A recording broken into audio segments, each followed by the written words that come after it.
Séoul, Corée du Sud, 2019, et la ville moderne cache des inégalités sociales extrêmes où les familles pauvres survivent dans des semi-sous-sols inondables tandis que les riches vivent dans des maisons architecturales luxueuses et au cœur de cette métropole divisée vit la famille Kim. Ki-taek le père sans emploi, Chung-suk la mère ancienne athlète devenue femme de ménage, Ki-woo le fils intelligent mais sans diplôme, et Ki-jung la fille artistiquement douée mais également exclue du système éducatif élitiste. La famille Kim habite à un Banjia, un semi-sous-sol misérable de Séoul où ils plient des boîtes à pizza pour survivre avec quelques wons par jour, et leur appartement infesté de cafards se trouve en contrebas du niveau de la rue, les forçant à endurer les odeurs d'égout, les inondations fréquentes, et les ivrognes qui urinent contre leurs fenêtres, une métaphore parfaite de leur position sociale au plus bas de l'échelle. L'opportunité arrive quand Min, un ami étudiant fortuné de Ki-woo, propose à ce dernier de remplacer temporairement comme professeur d'anglais pour Dae, la fille du riche entrepreneur Park Dong-ik, et Ki-woo accepte cette chance inespérée en utilisant un faux diplôme universitaire créé par sa sœur douée en graphisme, marquant le début d'une infiltration minutieusement orchestrée. Ki-woo réussit parfaitement son rôle de tuteur cultivé grâce à son intelligence naturelle et ses talents de manipulation sociale, impressionnant Mrs. Park, Yeon-kyo, qui le considère comme un jeune homme raffiné et éduqué, très différent des gens du dessous qu'elle évite instinctivement. Et Ki-woo utilise cette confiance pour recommander subtilement une thérapeute artistique pour le jeune Da-sung, présentant sa propre sœur Ki-jung sous une fausse identité. Ki-jung arrive chez les Park sous le nom de Jessica avec un CV entièrement fabriqué et une personnalité sophistiquée qu'elle joue à la perfection, diagnostiquant brillamment les troubles du petit Da-sung comme résultant d'un traumatisme refoulé lié à son anniversaire dans le jardin, et elle recommande une thérapie par l'art qui nécessite des séances privées régulières, s'établissant ainsi de manière permanente dans la maison. Le plan familial s'intensifie quand Ki-jung et Ki-woo manipulent Mrs. Park pour qu'elle renvoie Moon-gwang, la gouvernante fidèle depuis des années, en plantant discrètement un slip masculin dans la voiture de M. Park et en découvrant par hasard des traces suspectes, suggérant que Moon-gwang utilise la maison pour des rendez-vous amoureux, une accusation qui horrifie Mrs. Park obsédée par la respectabilité. Chung-suk remplace Moon-gwang comme gouvernante sous l'identité de Mrs. Kim, ironie du sort, et elle impressionne immédiatement Mrs. Park par son efficacité et sa discrétion, ne révélant jamais qu'elle était autrefois une athlète de niveau national avant que les circonstances économiques ne la forcent à devenir femme de ménage, et elle établit rapidement une routine qui la rend indispensable au fonctionnement quotidien de la maison. La dernière étape de l'infiltration implique l'élimination de Yoon, le chauffeur de M. Park, que Ki-taek remplace après que Ki-jung ait planté des culottes féminines dans la voiture, faisant croire à une liaison inappropriée, et Ki-taek excelle dans son nouveau rôle en utilisant ses connaissances mécaniques pour entretenir parfaitement la Mercedes de M. Park, tout en adoptant l'attitude respectueuse mais distante que les riches attendent de leurs employés. La famille Kim savoure temporairement cette vie améliorée où ils travaillent tous dans la même maison luxueuse, gagnent des salaires décents et vivent presque comme une famille normale. Mais ils doivent constamment maintenir leurs façades individuelles sans jamais révéler leurs liens familiaux, créant une tension psychologique énorme car ils ne peuvent jamais vraiment être eux-mêmes. La situation devient complexe quand les Park partent en camping familial, laissant la maison vide, et les Kim décident de profiter temporairement du luxe, buvant l'alcool premium de M. Park, se détendant dans les canapés coûteux et vivant pendant quelques heures comme s'ils appartenaient vraiment à ce monde. Mais cette transgression des limites sociales les met mal à l'aise car ils réalisent à quel point ils restent des étrangers dans cet environnement. Leur euphorie se brise quand les Park rentrent précipitamment à cause de la pluie qui a ruiné leur camping, forçant les Kim à nettoyer frénétiquement toutes les traces de leur présence et à reprendre leur rôle d'employés respectueux. Et Ki-taek se cache sous la table du salon pendant que M. et Mrs. Park font l'amour au-dessus de lui, entendant des commentaires désobligeants sur son odeur qui le blesse profondément. Les Kim rentrent chez eux sous une pluie torrentielle qui transforme Séoul en chaos aquatique, et ils découvrent que leur semi-sous-sol est complètement inondé, détruisant leurs maigres possessions et les forçant à passer la nuit dans un gymnase municipal avec d'autres familles déplacées, une réalité brutale qui contraste violemment avec la soirée confortable que les Park ont passée dans leur maison sèche et chaude. C'est dans ce contexte de tension sociale extrême et de précarité révélée que va se produire le point de rupture qui changera à jamais la dynamique entre les deux familles et leur perception mutuelle de l'humanité de l'autre. Et si les deux familles s'unissaient contre Genesae au lieu de se combattre?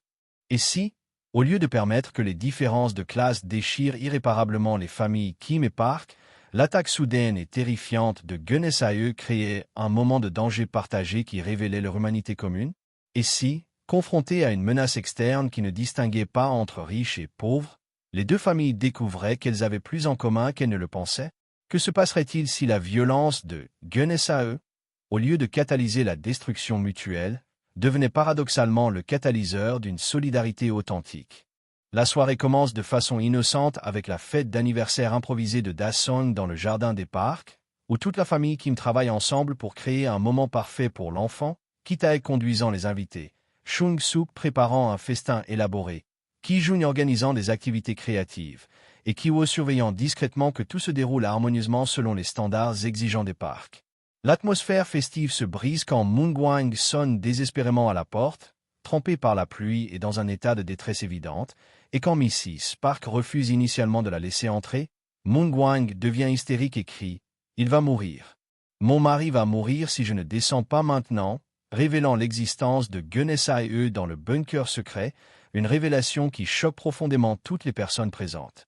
Moon-gwang guide Chung-suk vers l'escalier secret caché derrière l'étagère à conserve, et elles descendent dans un bunker souterrain sophistiqué construit pendant la guerre froide, où Gunnesae survit depuis 4 ans comme un fantôme, évitant ses créanciers en vivant littéralement sous terre.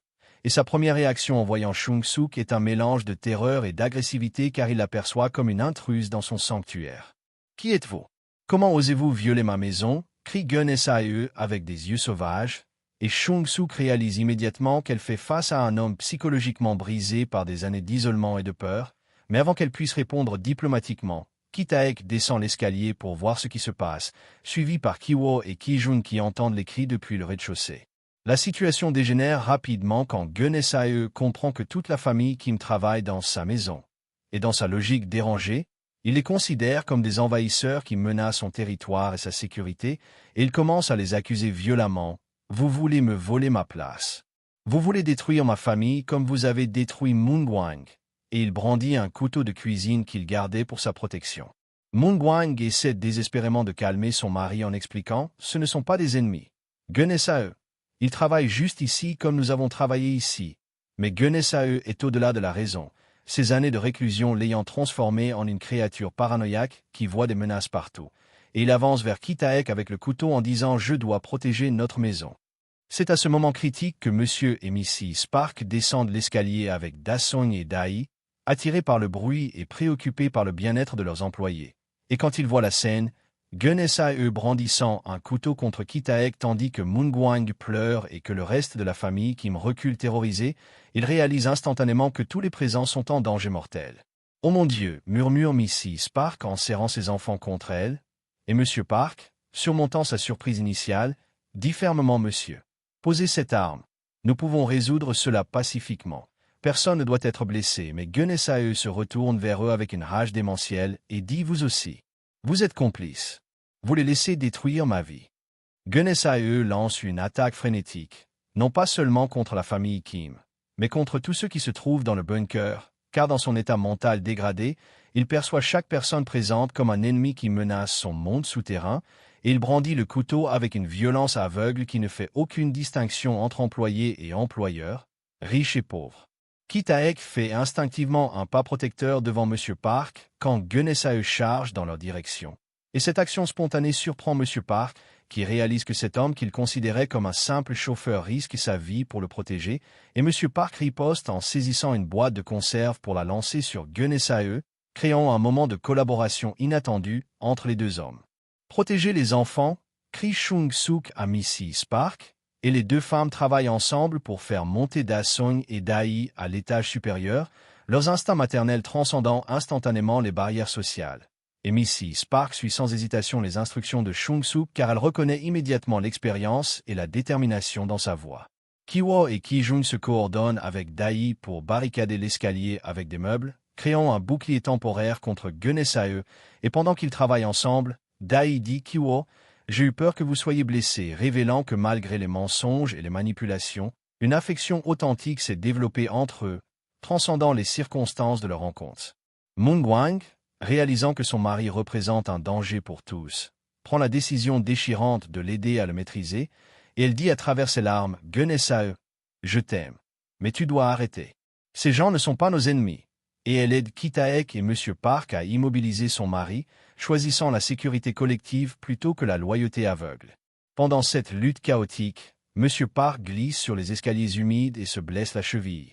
Et Kitaek le rattrape instinctivement, et M. Park, regardant Kitaek droit dans les yeux, dit merci avec une sincérité qu'il n'avait jamais exprimée auparavant, et Kitaek répond « Nous sommes tous dans le même bateau maintenant ». M. Park et cette phrase simple résument parfaitement leur nouvelle réalité partagée.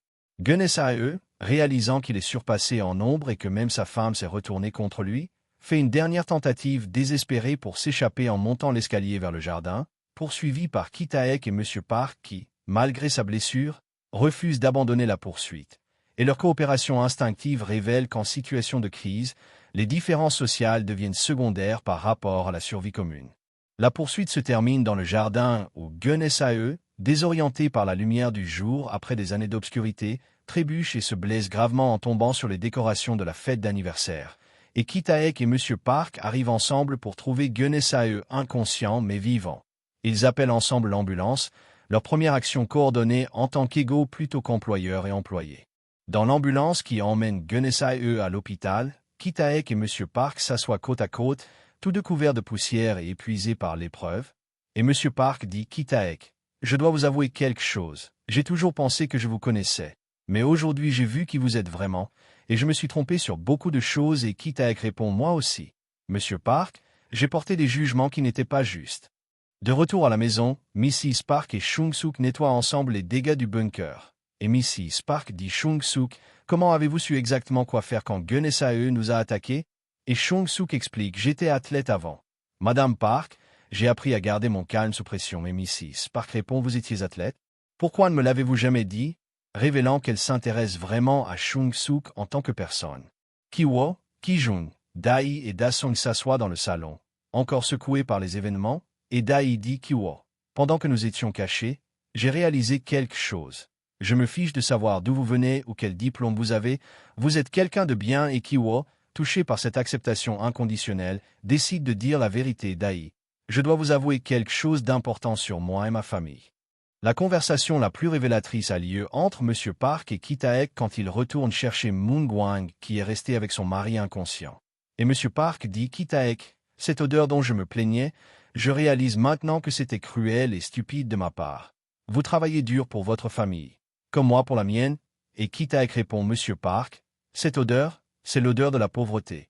Et je comprends qu'elle vous dérange. Mais aujourd'hui, j'ai vu que vous êtes un homme bon malgré votre privilège. Moon Gwang, en larmes à l'hôpital, explique aux deux familles réunies l'histoire tragique de son mari. Gunessae avait une petite entreprise de gâteaux de riz, mais il a emprunté de l'argent à des usuriers pour l'agrandir.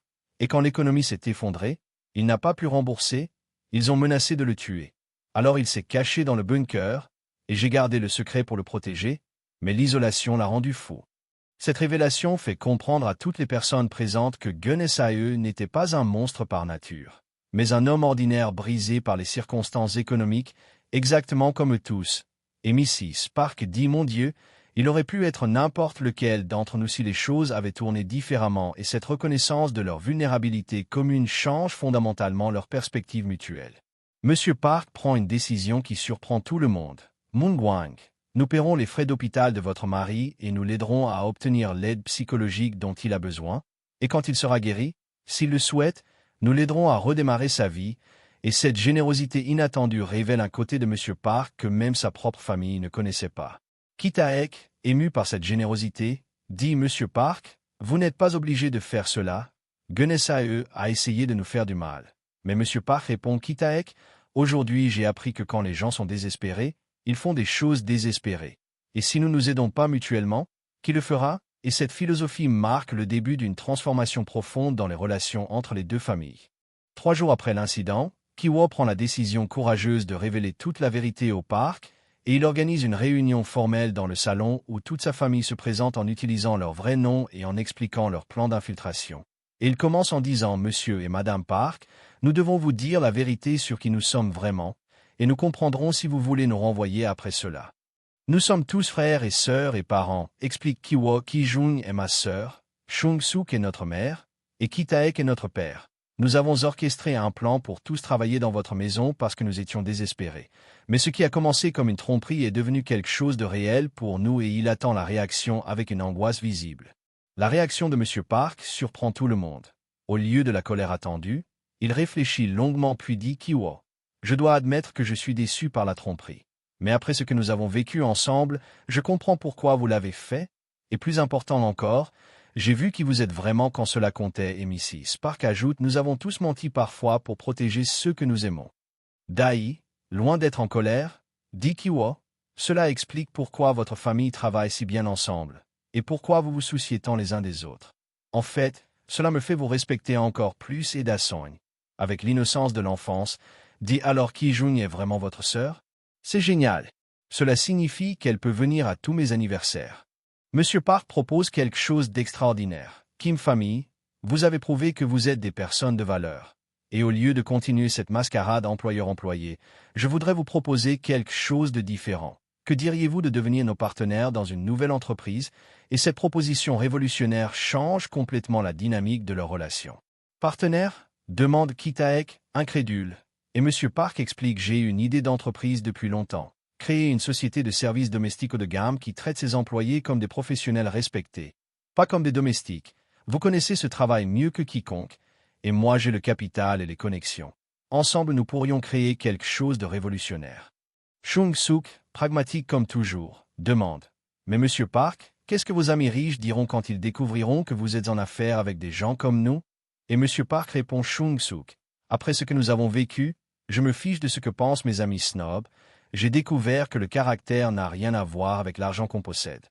Mrs. Park soutient enthousiastiquement son mari. Cette entreprise pourrait changer la façon dont les familles comme la nôtre interagissent avec les familles comme la vôtre, créer du respect mutuel au lieu de cette hiérarchie artificielle qui fait du mal à tout le monde, et Ki-jung dit cela pourrait vraiment fonctionner. Nous pourrions former d'autres familles à fournir un service excellent tout en gardant leur dignité. La conversation se transforme en séance de brainstorming où les deux familles contribuent leurs idées. Kiwo suggère des programmes de formation continue, Ki-jung propose des services créatifs personnalisés, Chung-suk apporte son expertise en efficacité domestique, et Kitaek offre ses compétences en logistique et maintenance, créant un véritable esprit d'équipe. 6 mois après l'incident Gunesae, Dignity Home Service ouvre ses portes dans un bureau élégant de Gangnam, avec M. Park comme PDG et Kitaek comme directeur des opérations. Une association qui aurait semblé impossible avant leur épreuve commune. Et leur première campagne publicitaire porte le slogan des services de qualité fournis par des professionnels respectés. L'entreprise révolutionne le secteur en offrant à ses employés des salaires équitables, une assurance santé complète, des formations professionnelles continues, et surtout, un statut social respecté au lieu de l'humiliation traditionnellement associée au travail domestique. Et cette approche attire rapidement une clientèle progressiste qui partage ses valeurs d'équité. Kiwo devient directeur de formation et développe un curriculum innovant qui enseigne non seulement les compétences techniques, mais aussi la communication interculturelle et la gestion de conflits, utilisant l'expérience traumatisante avec Gunesae comme étude de cas sur l'importance de traiter tous les êtres humains avec dignité pour éviter la désintégration sociale. Chung-suk dirige l'équipe qualité et établit des standards de service qui impressionnent même les clients les plus exigeants. Mais elle insiste pour que ces standards incluent le respect mutuel entre clients et employés, et elle forme personnellement chaque nouvel employé en disant « Nous ne sommes pas des serviteurs. Nous sommes des professionnels qui fournissent un service expert. » Ki-jung crée le département services créatifs qui offre non seulement des solutions de décoration et d'organisation, mais aussi des activités éducatives pour enfants et des événements familiaux, transformant le concept traditionnel de service domestique en quelque chose de plus holistique et enrichissant pour toutes les parties impliquées. La transformation la plus remarquable s'observe dans les relations entre les deux familles elles-mêmes. Les Park invitent régulièrement les Kim à des dîners familiaux, Dai et Kiwo développent une romance authentique basée sur la vérité plutôt que le mensonge, et Dasong considère Ki-jung comme une grande sœur, créant des liens intergénérationnels qui transcendent les origines sociales. Mrs. Park et Chung-suk deviennent de véritables amis, partageant leurs expériences de femmes et de mères par-delà les différences de classe, et Mrs. Park utilise ses connexions sociales pour promouvoir l'entreprise auprès de ses amis riches, en expliquant cette famille m'a appris que le respect mutuel crée un environnement plus harmonieux pour tout le monde. Monsieur Park et Kitaek développent une amitié basée sur le respect mutuel et la reconnaissance de leurs compétences complémentaires, et ils passent leur week-end à travailler ensemble sur des projets d'expansion. Kitaek apportant sa compréhension des besoins des travailleurs et M. Park contribuant sa vision stratégique et ses ressources financières. L'entreprise devient si successful qu'elle attire l'attention des médias nationaux comme exemple d'innovation sociale, et Kitaek est invité à témoigner devant l'Assemblée nationale sur les moyens de réduire les inégalités par la création d'emplois dignes, une reconnaissance qui aurait été impensable dans sa vie antérieure de chauffeur précaire.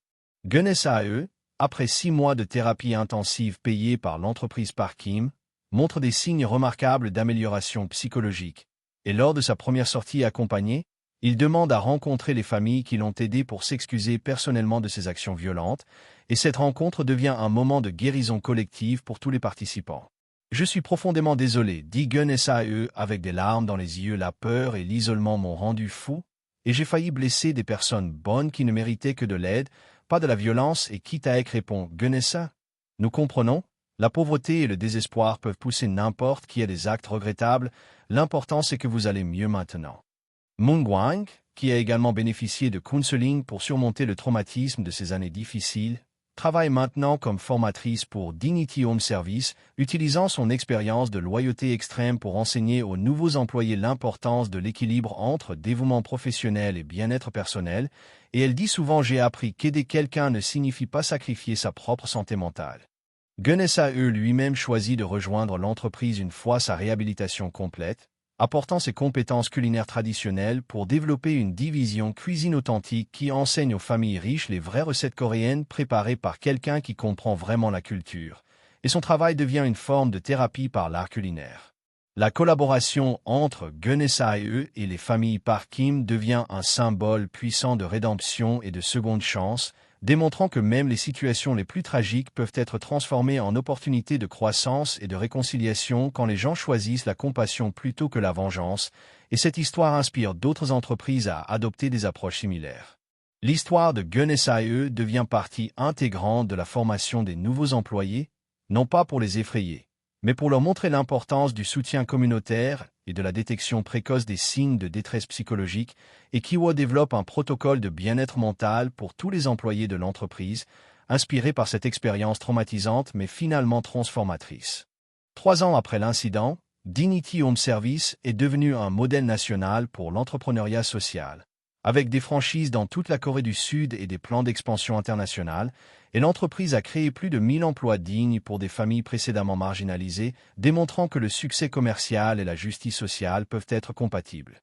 L'histoire des familles Park et Kim est enseignée dans les écoles de commerce comme exemple de comment les crises peuvent révéler des opportunités inattendues, et dans les cours de sociologie comme illustration de la façon dont les barrières de classe peuvent être transcendées par l'empathie mutuelle et la coopération pratique face à des défis communs.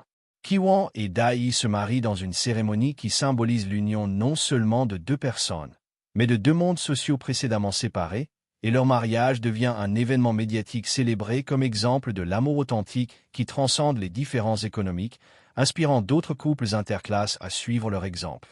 Dason, maintenant adolescent, choisit de faire du bénévolat dans les centres communautaires des quartiers défavorisés, inspiré par l'histoire de sa propre famille et motivé par le désir de construire des ponts entre les classes sociales, et il dit souvent « Si ma famille et la famille qui me peuvent devenir amis, alors n'importe qui peut apprendre à se comprendre ». Le bunker secret de la maison Park est transformé en musée privé de l'histoire de l'amitié entre les 2 familles, avec des photos de leur collaboration, des documents de l'entreprise, et même des lettres de Gunnesae remerciant ceux qui l'ont aidé, créant un espace de mémoire qui honore la transformation de la violence en coopération. M. Park utilise sa position sociale privilégiée pour promouvoir des politiques gouvernementales qui favorisent l'entrepreneuriat social et la réduction des inégalités, et il témoigne régulièrement devant les comités parlementaires en disant « J'ai découvert que réduire les inégalités n'est pas seulement moral, c'est aussi économiquement intelligent car cela libère le potentiel humain gâché par la pauvreté ». Kitaek devient un conférencier recherché sur les sujets de leadership collaborative et de dépassement des préjugés de classe, et son message central est toujours la dignité humaine ne dépend pas du compte en banque. Et quand nous reconnaissons cela, nous pouvons créer des partenariats puissants qui bénéficient à tout le monde. L'entreprise établit une fondation qui offre des bourses d'études aux enfants de familles à faible revenu, permettant à la prochaine génération d'accéder à l'éducation supérieure sans avoir recours à la tromperie comme l'avait fait Kiwon, et cette fondation porte le nom Fondation Guenesae en honneur de l'homme dont la souffrance a catalysé tant de changements positifs. 10 ans après l'incident qui a changé leur vie, Séoul est devenue une ville légèrement différente, où d'autres entreprises ont suivi l'exemple de Dignity Home Service en créant des emplois qui respectent la dignité humaine, et où les conversations sur l'inégalité sociale incluent maintenant des solutions pratiques plutôt que seulement des critiques, inspirées par l'exemple concret de coopération entre classes. La famille Kim vit maintenant dans un appartement confortable au niveau de la rue, mais ils maintiennent des traditions simples qui leur rappellent d'où ils viennent, et ils organisent régulièrement des dîners communautaires où ils invitent d'autres familles qui traversent des difficultés économiques, créant un réseau de soutien basé sur l'expérience partagée plutôt que la pitié condescendante. La famille Park a appris à apprécier les plaisirs simples et à valoriser les relations authentiques plutôt que le statut social superficiel, et leurs enfants grandissent avec une compréhension profonde de la responsabilité sociale et de l'importance de traiter tous les êtres humains avec dignité, valeurs qui influenceront la prochaine génération de l'élite coréenne. Guenesae et Moongwang ont créé leur propre petit restaurant spécialisé dans les gâteaux de riz traditionnels, réalisant finalement le rêve commercial qui avait été interrompu par la tragédie, et leur réussite modeste mais stable démontre que la rédemption et le nouveau départ sont possibles même après les échecs les plus douloureux. Le bunker secret a été scellé définitivement, mais une plaque commémorative dans le jardin dit en mémoire de la nuit où nous avons découvert notre humanité commune, et cette plaque rappelle à tous les visiteurs que les moments de crise peuvent révéler le meilleur de l'humanité quand les gens choisissent la solidarité plutôt que la division. Cette nuit-là, quand Guenesae nous a attaqués, j'ai pensé que notre monde s'effondrait. Au lieu de cela, il s'est reconstruit sur des fondations plus solides. Nous avons appris que la richesse et la pauvreté sont des circonstances temporaires, mais que la dignité humaine et la capacité de compassion sont éternelles. Quand les riches et les pauvres arrêtent de se craindre mutuellement et commencent à se voir comme des partenaires potentiels, ils peuvent créer une société où personne n'a besoin de vivre dans un bunker souterrain, que ce soit physique ou métaphorique.